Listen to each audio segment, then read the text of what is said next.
हरे राम राम राम हरे हरे हरे कृष्ण कृष्ण कृष्ण हरे हरे पुंडलीक वरदा हरि विठ्ठल श्री ज्ञानदेव तुकाराम सद्गुरु श्री ज्ञानेश्वर महाराज की जय। जगद्गुरु तुकाराम महाराज की जय। पंढरीनाथ भगवान की जय। अध्याय क्रमांक 18 आणि श्लोक क्रमांक 35 जो तामसी जी धृती आहे त्याविषयी सांगणारा आणि त्यावर माऊलींच्या ओया क्रमांक 749 ते 765 पर्यंत आपण चिंतन पाहिलं. राजधृतीवर माऊलींनी फक्त 4च ओव्या लिहिल्या, कारण राजधृती ही निषेधार्थ नाही आहे, उलट व्यवहारात ती आवश्यकता आहे. आणि तामस धृती, तामस ज्ञान, तामस कृती, तामस कर्ता याचं मात्र निषेध केलेला आहे. आणि तो निषेध विस्तृत प्रमाणात आणि बारीक बारीक तपशील देऊन या ठिकाणी माऊलींनी सांगितलेलं आहे. आता तोच विषय तामस धृतीचा ओवी क्रमांक 766 पासनं आपल्याला पुढे या सत्रात न्यावयाचा आहे. सिद्धांत सांगतात माऊली या 2 ओव्यामध्ये 766 आणि 67. पहिली ओवी अशी आहे. ते हे गा तुझ प्रती सांगितली त्रिविध धृती, यया कर्मत्रया निष्पत्ती झालिया मग. 766. ती 3 प्रकारची धृती तुला सांगितली. त्रिविध धृतीने 3 प्रकारचे कर्म निष्पन्न अर्थात उत्पन्न होते. अर्थात कर्त्याची बुद्धी व धृती सात्विक असल्याशिवाय सात्विक कर्माची निष्पत्ती म्हणजे उत्पत्ती होऊ शकत नाही. जो कर्ता सात्विक बुद्धी सात्विक वृत्तीने धारण करून सात्विक कर्माची निष्पत्ती करतो तो कर्ताही साहजिकच सात्विक कर्ता असतो. अशा प्रकारे 3 प्रकारच्या बुद्धी धृती कर्त्याद्वारे 3 प्रकारच्या कर्माची निष्पत्ती अर्थात उत्पत्ती झाल्यावर काय होतं ते पुढच्या ओवीत सांगतात. एथ फळ जे एक निफजे सुख जयाचे म्हणीजे, तेही त्रिविध जाणीजे कर्मवशे. 767. सात्विक राजस तामस कर्मापासून अनुक्रमे सात्विक राजस तामस सुख उत्पन्न होते. 3 प्रकारच्या कर्मापासून जे फल उत्पन्न होते त्याला सुख असे म्हटले जाते. ते देखील कर्मानुसार 3 प्रकारचे असते. अर्थात सात्विक कर्मापासून सात्विक सुख, राजसिक कर्मापासून राजसिक सुख व तामसिक कर्मापासून तामस सुख हे फलरूपाने प्राप्त होते. ओवी क्रमांक 765 ते 767 वरून श्लोक क्रमांक 33 आणि परिच्छेद 6 मध्ये सांगितलेल्या सात्विक संचाचे आपण महत्त्व लक्षात घ्यावे, कारण तो एकत्र विचार आपण केला होता. म्हणजे गीतेमध्ये सात्विक ज्ञान, सात्विक कर्म, सात्विक कर्ता आणि सात्विक धृती असं एकत्र आपण त्याचं वाचन केलं आणि ओव्याही पाहिल्या होत्या. तर त्याचं महत्त्व आपण लक्षात या निमित्तानं ठेवावं. पुढची ओवी अशी आहे. तरी फळरूप ते सुख त्रिगुणी भेदले देख, विवंसू आता चोख चोखी बोली. 768. ते फलरूप जे त्रिगुणांनी 3 प्रकारचे झाले आहे त्या सुखाचे आता उत्तम शब्दाद्वारे विस्ताराने विवेचन करून सांगतो. आता ऐकण्याची साधना माऊली पुढच्या 2 ओव्यामध्ये सांगतायत. परी चोखी ते कैसी सांगे, पै घेवो आता बोल बगे, कानीची हेही लागे हातीचा मळू. 669. मनोनी जयाचे नि अव्हेरे, अवधानही होय बाहिरे, तेने आईक हो आंतरे, जीवाचे नि जीवे. 770.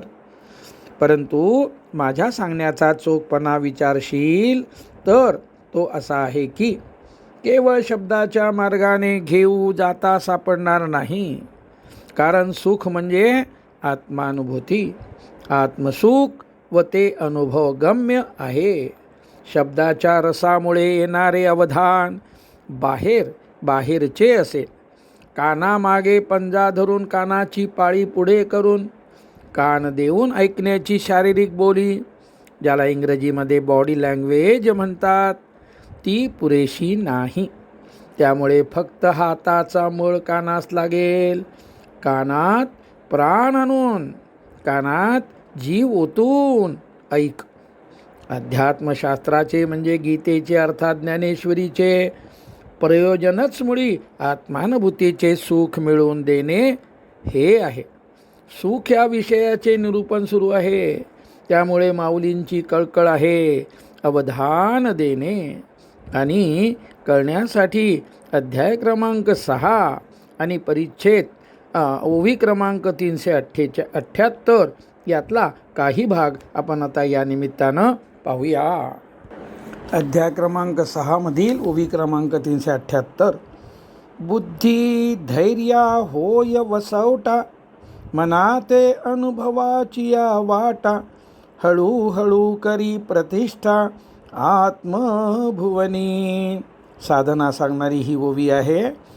माऊली म्हणतात, बुद्धीला धैर्याचा आश्रय देऊन, म्हणजे धैर्ययुक्त बुद्धीने बुद्धीतील निश्चय धैर्याद्वारे स्थिर करून मनाला अनुभव घेण्याच्या वाटेवर ठेवावे व स्वतःला हळूहळू आत्मानुभवात कायमचे स्थिर करावे. हे घाईघाईने करता येत नाही, होत नाही. चिकाटी आवश्यक आहे व त्यासाठी धैर्याने ध्यान साधना आवश्यक आहे. आणि यावरचं एक महत्त्वाचं चिंतन आपण या ठिकाणी आता करणार आहोत.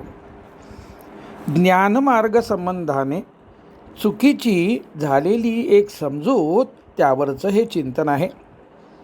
लेखकाचे सद्गुरू ऋषी प्रभाकर पुढील प्रमाणे खंत व्यक्त करीत व सांप्रत ज्ञानमार्ग पुढील प्रमाणे झाला असल्याचे सांगत, सुरुवातीला आध्यात्मिक शब्दज्ञान समजून घ्यावयाचे व स्वतःचे शब्दज्ञान खूप वृद्धिंगत झाले की माहिती करून घेऊ इच्छिणाऱ्यांना समजून द्यायचे.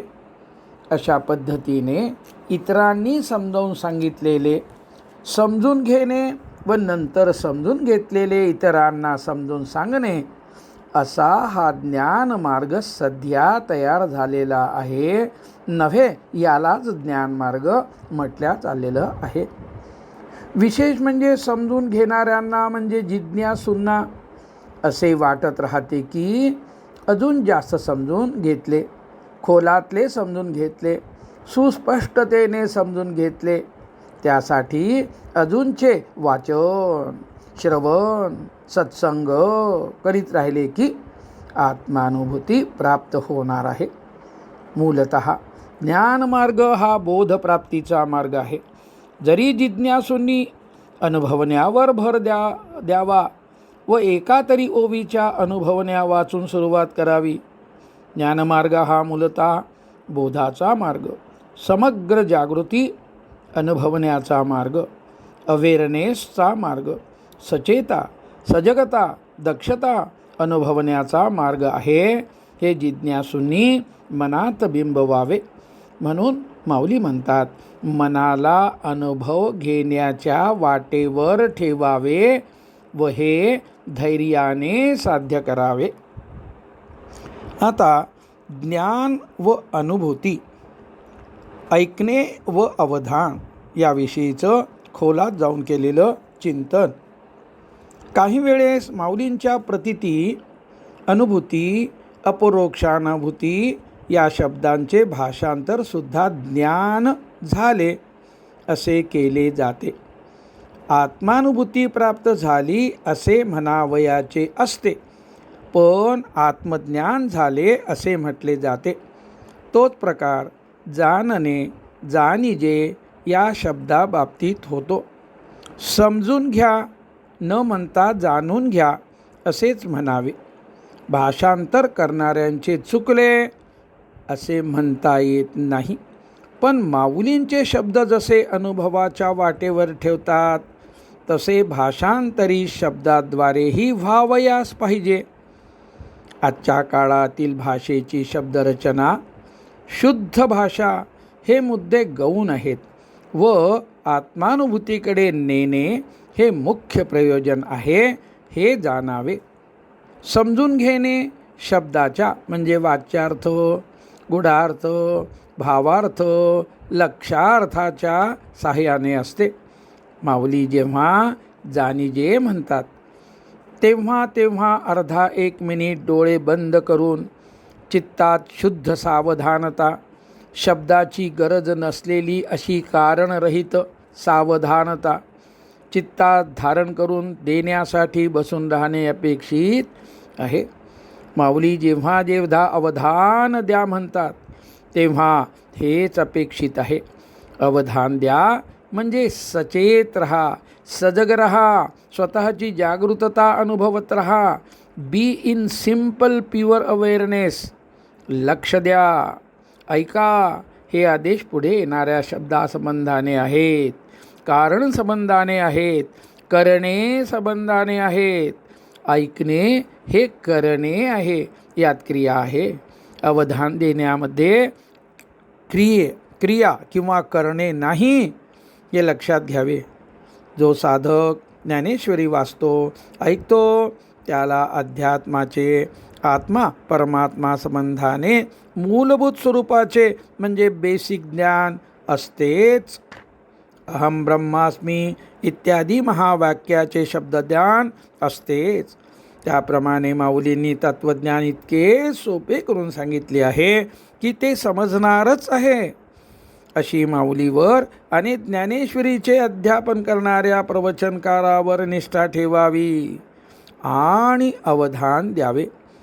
शांत, शरीर ढिले म्हणजे रिलॅक्स करणे हे प्रयोजन संपलेले, चित्तात शुद्ध सावधानता असे व्हावे व नंतर माऊलींच्या शब्दांना कर्णेंद्रियापासून आपोआप हृदयात उतरू द्यावे.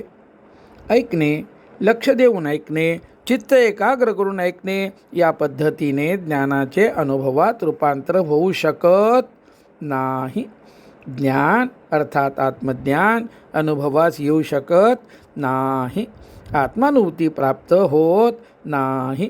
ऐकण्यामधील करणे सोडून देऊन ग्रहण करावे लागते. माऊली हेच पुढे ओवी क्रमांक 494 495 मध्ये म्हणजे अध्याय क्रमांक 6च्या ह्या ओव्या आहेत. म्हणतात, अवधानाच्याच हाताद्वारे शब्द हृदयाच्या आत न्यावेत. त्याही ओव्या आपण पाहूया. साधना सांगणारी माऊलींची ओवी क्रमांक 494 आणि 95.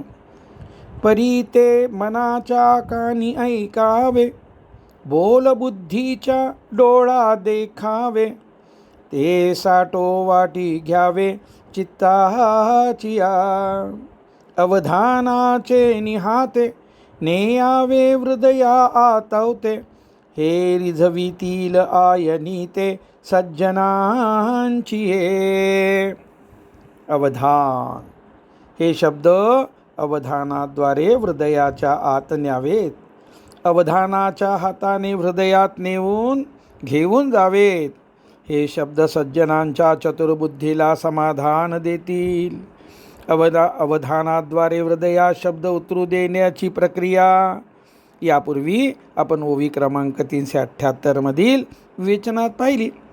माऊली म्हणतात, जे श्रवण करीत आहात ते मनाच्या कानाने ऐकले पाहिजे, बुद्धीच्या डोळ्यांनी पाहिले पाहिजे, चित्त देऊन म्हणजे देऊन टाकून त्या बदल्यात सिद्धांताचा अनुभव घ्यावा.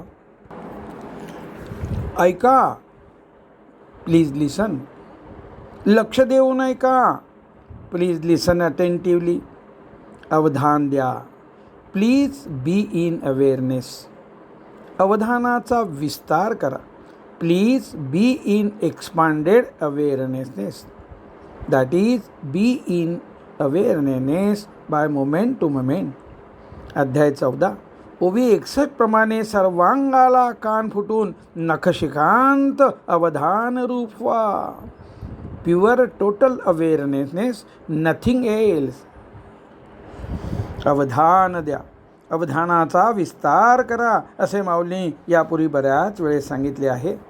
उदाहरणार्थ अध्याय 9च्या सुरुवातीला 33 ओव्याद्वारे 6 वेळेस ओवी क्रमांक 1, 2, 12, 24, 26 आणि 33 अवधान या शब्दाचा वापर करून माऊलींनी श्रोत्यांना प्रेमाने, आदराने, मान देऊन, लढिवाळपणे, कळकळीने अशा विविध प्रकारे व विविध दृष्टांताद्वारे अवधान देण्याची विनंती केली आहे.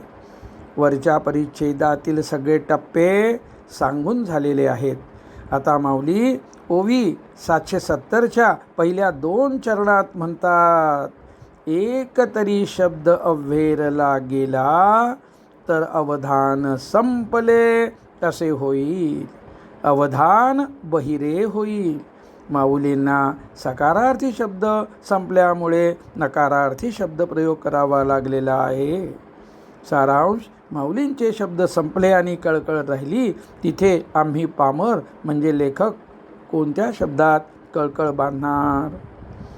आणि जे विशेष आहे, मन शांत ठेवून जास्तीचा वेळ देऊन माऊलींनी ओवी क्रमांक 770च्या अखेरच्या 2 चरणात सांगितल्याप्रमाणे ऐकावे. आता ओवी क्रमांक 769 आणि 70चा आपण अर्थ बघितला नाही. तो अर्थ बघण्यापूर्वी त्या ओव्या पुन्हा वाचतो.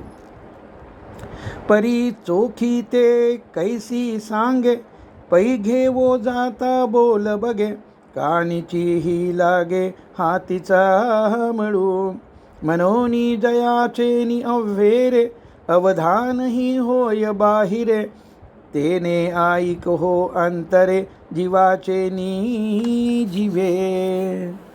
आत्मानुभूतीच्या सुखाचा प्रत्यक्ष अनुभव यावा अशा आंतरिक तीव्र इच्छेने कानात प्राण आणून, कानात जीव ओतून, अंतर्मुख वृत्तीच्या अंतःकरणाने आदराने ऐक, असे भगवान श्रीकृष्ण अर्जुनास म्हणाले.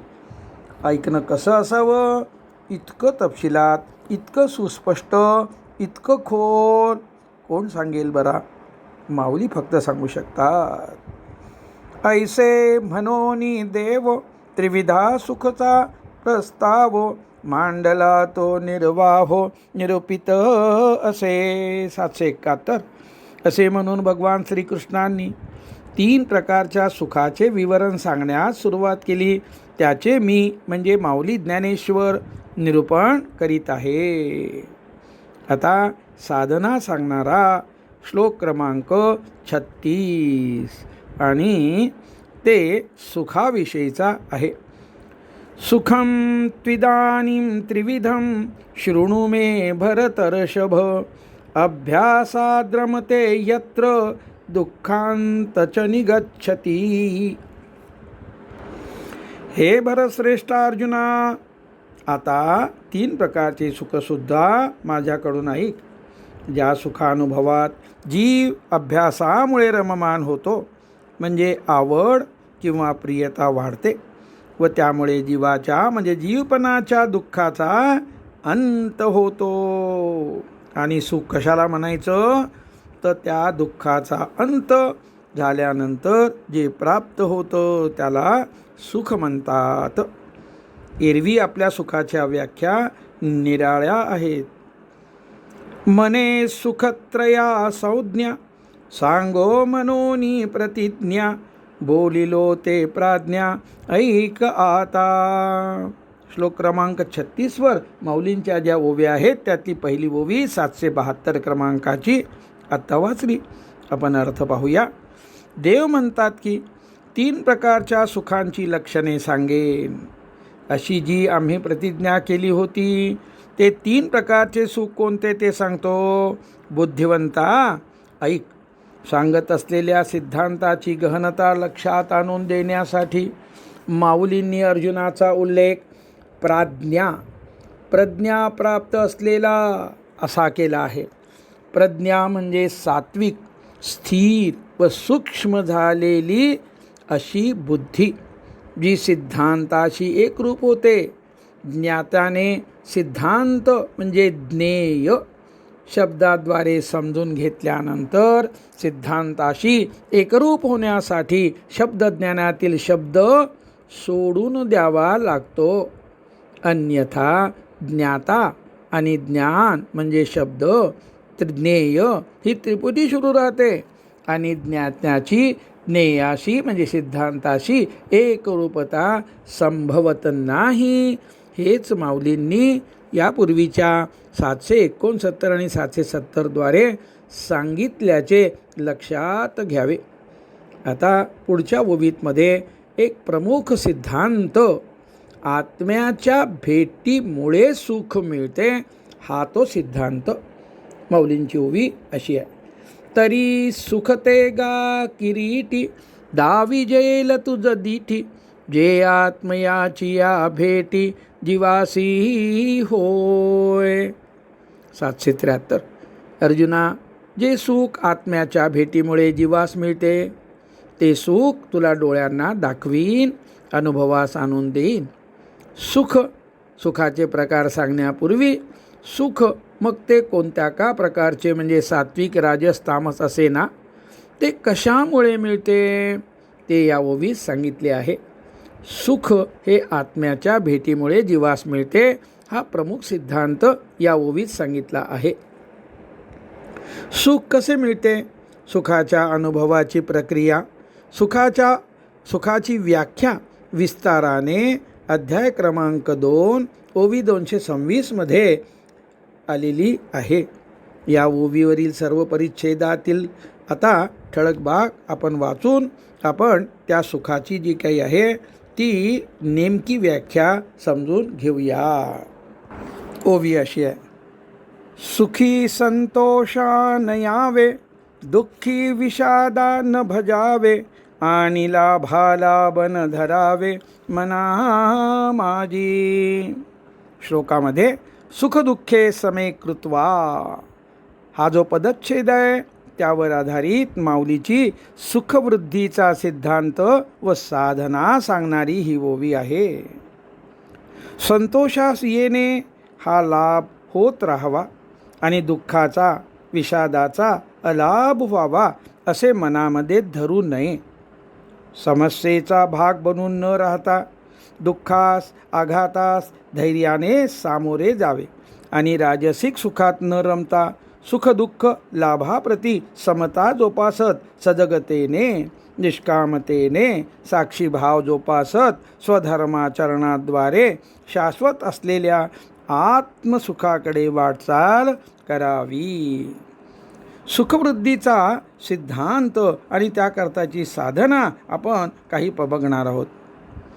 प्रपंचात व्यवहारात मधून जे काही सुख जाणवते त्यावेळेचा व्यक्तीचा अनुभव पुढील प्रमाणे असतो. इच्छा अपेक्षेप्रमाणे पंचेंद्रियाद्वारा विषय सुख मिळाले, सत्ता संपत्ती कीर्ती मिळाली, अनुकूल घटना घडली की सुख मिळते. आणि विषयात सुख आहे, परिग्रहात सुख आहे, अनुकूल घटनेत सुख आहे ही धारणा पक्की होत जाते. वस्तुतः अनुकूल विषयाची प्राप्ती होणे किंवा अनुकूल घटनेची प्राप्ती होते तेव्हा अनुकूलत्वामुळे मन तो क्षण पूर्णपणे स्वीकारते. Total acceptance of the moment prevails. त्यामुळे मन क्षणभर वृत्तीरहित होते, बुद्धी स्थिर होते आणि त्यामुळे स्थिर बुद्धीत अंतःकरणात आत्म्याचा आनंद स्फुरतो, मिळतो, अनुभवास येतो. खरं म्हणजे सर्व सुख हे आत्म्याचेच आहे. माऊली तर आत्मविश्वासाने आत्मा तळहातावरील रत्नासारखा अनुभवास आणून देईल अशी खात्री देतात. अर्थात आत्म्याचा अत्यंतिक अवीट निरुपचार म्हणजे कारण परत्वे नसणारा आनंद सर्वांना मिळवून द्यावा, सर्वांना दुःखरहित करावे हे एकमेव उद्दिष्ट भगवंताचे आहे आणि माऊलींचेही आहे. तद्वतच सुखप्राप्ती हेच प्रत्येक व्यक्तीचे प्रमुख लक्ष्य किंवा उद्दिष्ट असते. किंबहुना प्रत्येक व्यक्ती सर्व कर्म विचार प्रवाह उद्दिष्टपूर्तीसाठी सुरू असतो. व्यवहारात प्रपंचात सुख जाणवते कामना, इच्छा, उद्दिष्टपूर्ती होते तेव्हा. पण जेव्हा केव्हा सुख जाणवते ते असते आत्म्याचे. हे वास्तव, हा सिद्धांत खोलात जाऊन समजून घेणे आवश्यक आहे. आत्म्याच्या आनंदात सतत राहून सत्कर्माची, सात्विक कर्माची उभारणी निर्लिप्त राहून जनहितार्थ करीत राहणे हे गीतेचे आणि ज्ञानेश्वरीचे उद्दिष्ट आहे. माऊली आणखी पुढे काय सांगतात आपण बघूया. माऊली म्हणतात, सात्विकासी दुने वरीही लाभू. म्हणजे अर्थ, सात्विक मनुष्यात अर्थात सत्वगुणाच्या उत्कर्षाने सत्वोद्रेकाने अनुभवस येणारे सुख कारण लहान व सुख दुपटीपेक्षा जास्त असते, स्पष्टपणे अनुभवास येणारे असते. सत्वगुण सुख वृद्धिंगत करीत असतो असे लक्षात घ्यावे. माऊलींनी अध्याय क्रमांक 13 आणि ओवी क्रमांक 129 मध्ये स्पष्ट केलेले आहे. पुढच्या काही ओव्यांचा आपण अर्थ आता या ठिकाणी बघणार आहोत. अध्याय 13 आणि ओवी क्रमांक 129च्या पुढच्या ओव्या. का आगव्याची इंद्रिय वृत्ती हृदयाची या एकांती थापटोने सुषुप्ती आणि जे का. 13:130 अर्थ, जे सुख सगळ्या इंद्रियाच्या वृत्तींना हृदयाच्या एकांतात आणते व सर्व वृत्तींना थापटून निद्रिस्त करते. अर्थात नेहमी बहिर्मुख असलेला वृत्तीप्रवाह सुखाच्या क्षणी अंतर्मुख होऊन शांत झालेला असतो. मन वृत्तीरहित झालेले असते. वरील ओव्याचा सारांश आहे, सुखप्राप्तीच्या क्षणात व्यक्ती स्वतः व्यतिरिक्त सर्व विषय वस्तू विसरलेली असते. अर्थात सुखप्राप्त्यर्थ सुरू असलेल्या क्रियेमागील कारण आता राहिलेले नसते. आता सुखाची व्याख्या माऊली कशी करतात. ओवी क्रमांक 131 मध्ये, किंबहुना सोय जीव आत्मयाची लाहे तेथे जे होय तया नाम सुख. अध्याय 13 ओवी 131. मागील 4 ओव्यात सांगितले आहे, परंतु तेच काय सांगावे. जीव स्वतःच्या ठिकाणी आश्रयास पावतो. जीव आत्मस्वरूपास प्राप्त होतो तेव्हा तेथे त्यावेळी जे अनुभवासी येते ते सुख होय.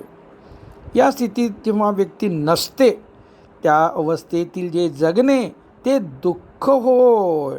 लगेच पुढच्या ओवीमध्ये माऊलीने दुःखाचेही सांगितलंय. मनोरथाच्या म्हणजे इच्छारूप वृत्तीप्रवाहाच्या संगतीने सुख प्राप्त होऊ शकत नाही. हा वृत्तीप्रवाह थांबल्यानंतरच जे प्राप्त होते. सारांश, मनाची चांचल्यरहितता क्षणिक का असेना आत्मस्वरूपाच्या ठिकाणी स्थिरावणे हे सुख आणि मनाचे चांचल्य म्हणजे वृत्तीप्रवाहात राहणे हे दुःख. या 2च कारणामुळे सुखदुःखाचा अनुभव येतो. माऊली पुढे म्हणतात, हृदयामध्ये मी रामू असता सर्व सुखाचा रामू की भ्रांतीसी कामू विषयावरी. भगवंत म्हणतात, सर्व सुखांचे विश्रामस्थान वसतिस्थान प्रत्येकाच्या हृदयात मी आत्माराम असतो. अर्थात सर्व प्रकारच्या सर्व विषयांच्या सुखाचे उत्पत्तीस्थान हृदयस्थ असलेला आत्मा असतो. परंतु भ्रांतीमुळे म्हणजे अविद्येमुळे, कशामुळे, मायेमुळे सर्वजण सुखाकरता विषयोपभोगाची इच्छा करतात. अध्याय 9 ओवी क्रमांक 60. तात्पर्य, सर्व सुख आत्म्याचे असते. प्रमाद, आलस्य, अनावश्यक निद्रा या तामसिक सुखाचा अव्हेर करावा. राजसिक सुखात न संपणाऱ्या इच्छा प्रवाहाद्वारे गुंतून पडू नये. प्रपंचासाठीचा, उपजीविकेसाठीचा व्यवहार व त्यासाठी निवडलेली कार्यशैली हे दोन्ही सात्विक सुख मिळवून देणारे असावेत. कारण सात्विक सुख कारणाच्या दुप्पट असते. भगवंत म्हणतात, माझ्या गुणामध्ये दोषदृष्टी नसलेल्या तुला, अर्जुनाचं वर्णन करतायत. अर्थात माझ्या कृपा सामर्थ्यामध्ये निसंशय व पूर्ण निष्ठा असणाऱ्या तुझं भक्ताला, म्हणजे अर्जुनाशिवाय आम्ही सुद्धा असे होऊ शकतो. कसे? भगवंताच्या कृपा सामर्थ्यावर निसंशय आणि पूर्ण निष्ठा ठेवली की अर्जुनासारखा भक्त तुम्ही आम्ही होऊ शकतो. हे परम गोपनीय विज्ञानासहित ज्ञान व ते अनुभवास आणून देणारे विज्ञान, आध्यात्मिक ज्ञान व त्या ज्ञानाचा अनुभव, ज्ञान व विज्ञान यामधील फरकासह सांगतो. जे जाणल्यावर अनुभवास येऊन दुःखरूप संसारातून तू मुक्त होशील.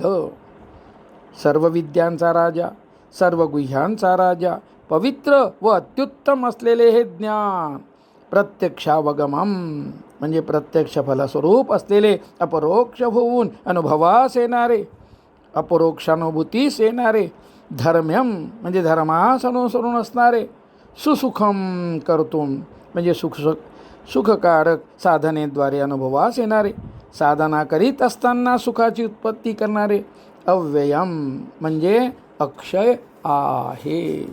सुख कसं असावं तर ते असं असावं. ज्ञानेश्वरीमध्ये सर्व साधनेत आणि साधनेच्या काळामध्ये सुख कसं आहे हे माऊली आपल्याला समजून सांगतात. आता ओवी क्रमांक 50, आता आपण अध्याय क्रमांक 9 मध्ये शिरलो आहे. ओवी क्रमांक 50, साधनेत सुख असते, साधना ही सुखाच्या पायऱ्या चढण्यासारखी असते हे सांगते. साधना काळात सुख असते, साधना सुलभ म्हणजे विनासायास व सोपी असल्याचे सांगते. तेवीची गा सुखाच्या पावुटी, चढता येई जे जयाच्या भेटी, मग भेटली आखीर मिठी, भोगणे याही. ओवी क्रमांक 50, नेहमीच्या भोगण्यात भोगणारा म्हणजे भोगता वेगळा व भोगले जाणारे भोग्य वेगळे असते. अर्थात भोगता, भोग्य आणि भोगणे ही त्रिपुटी अस्तित्वात असते. आता त्या ओवीचा अर्थ पाहू. त्याचप्रमाणे सुखाच्या पायरीने चढत गेले असता ज्याची भेट होते आणि त्रिपुटी संपलेली असते, भोगतात भोग्य झालेला असतो, आत्माच आत्म्याचा भोग घेत असतो. आणि ओवी 51, परिभोगाची ऐली कडिलिये मेरे, चित्त उभे ठेले सुखा भरे, ऐसे सुलभ आणि सोपारे वरी परब्रह्म. आत्म्याच्या सुखानुभवाच्या अलीकडच्या काठावर अर्थात ज्ञान, ध्यान, कर्म, भक्तियोगाची साधना करताना साधनेत निष्ठा विश्वास वाढून साधनेत जेव्हा चित्त स्थिर होते तेव्हा सुद्धा ते सुखाने भरून जाते. आत्मस्वरूपाची प्राप्ती करून घेणे असे सुलभ आणि सोपे आहे. माऊली म्हणतात, तरी पवित्र आणि रम्य तेवीची सुखोपाय सुगम्य आणि सुसुख परमधर्म्य वरी आपणा जोडे.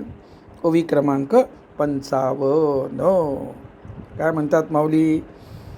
ज्ञान, राग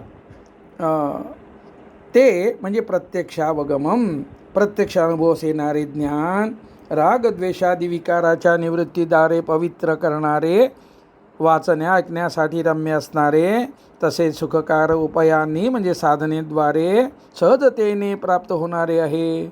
ते ज्ञान समजण्यास अनुभवण्यास सुलभ सोपे असून आपल्यालाच आपल्या ठिकाणी आत्मानुभूतीद्वारे प्राप्त होणारे असते. यानंतर आपल्याला ध्यान करायचं आहे आणि म्हणून या ठिकाणी एक छोटासा पॅरेग्राफ शांतपणे वाचतो. त्यानंतर हा आपला जो सत्र आहे पूर्ण करू. नंतर माझी माऊली म्हटलं की 20 मिनिटाचं आपल्याला ध्यान करायचं आहे. सारांश: इंद्रिये, सत्ता, संपत्ती, कीर्ती, स्त्री पुत्रादीद्वारे मिळालेल्या सुखात संतुष्ट होऊन त्या सुखांना चिकटून सुखाशी तादात्म्य पावून तद्रूप होऊन राहू नये. तसेच प्रतिकूल घटना, आघात इत्यादीद्वारे प्राप्त झालेल्या दुःखाबद्दल विषादास भजत राहू नये. अर्थात चिकटून तद्रूप होऊन राहू नये. सुखाचा लाभ होत राहावा, सुखाचा लाभ व्हावा, होत राहावा. तसे दुःखाचा अलाप म्हणजे विभोग व्हावा. दुःख भोगावे लागू नये, दुःख वाट्यास येऊ नये अशी धारणा मनामध्ये धरू नये. साक्षीभाव जोपासावा, समवेत राहावे. आपोआप सर्व वृत्ती हृदयाच्या एकांतात अर्थात साधकाच्या स्वतःच्या ठिकाणी असलेल्या एकांतात लय पावतील. पुंडलिक वरदा हरी विठ्ठल श्री ज्ञानदेव तुकाराम सद्गुरू श्री ज्ञानेश्वर महाराज की जय. गोपाल कृष्ण भगवान की जय. विठ्ठल विठ्ठल विठ्ठल विठ्ठल विठ्ठल. पुंडलिक वरदा हरी विठ्ठल श्री ज्ञानदेव तुकाराम सद्गुरू श्री ज्ञानेश्वर महाराज की जय. गोपाल कृष्ण भगवान की जय. माझी माऊली.